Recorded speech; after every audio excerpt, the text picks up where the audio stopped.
ঘটনাস্থলে আছেন সহকর্মী সঞ্জীব দাস, সরাসরি তিনি যুক্ত হচ্ছেন আমাদের সাথে।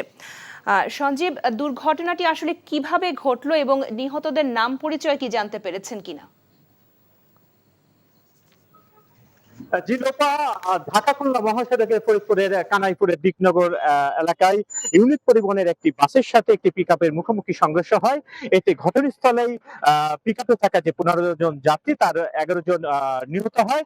আর এতে আরো যে 4 জন আহত হয় তাদেরকে বঙ্গবন্ধু শেখ মুজিব মেডিকেল কলেজ হাসপাতালে নিয়ে ভর্তি করা হয়। সেখানেও আরো 2 জন মৃত্যুবরণ করে।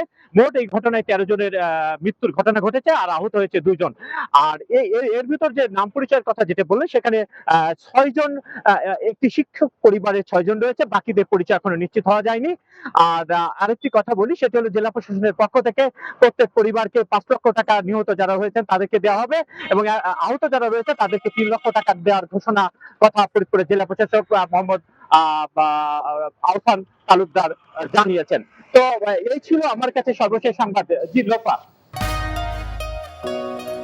পৃথিবীর কোনো দেশে কোনো নদী হয়তো এত সহজে বয়ে যায় না। বুঝিয়ে দাও। রাধুনী নিবেদিত নাটক বনু ফুল ও ভাঙা ফুলদানি। তুমি শান্ত নদীর কুল ভেঙে গড়ছো আবার। রচনা নাসির খান, পরিচালনা সেলিম রেজা। ফুলদানি হবে নিমতিয়া সাহেব। আমি তো একটা ভাঙা ফুলদানি। দেখবেন ষষ্ঠ দিন বাংলাদেশ সময় রাত 9:15 এবং নিউ ইয়র্ক স্থানীয় সময় সকাল 11:15 এনটিভিতে। রাঁধুনি রেডিমিক্স মাংসের মশলা, ব্যাস হয়ে যাবে ঝটপট দারুণ রান্না। এই ঈদে দেশ জুড়ে কেনাকাটার ফুর্তি হবে শুধু বিকাশে, সাথে ডিসকাউন্ট কুপন, ইনস্ট্যান্ট ক্যাশব্যাক।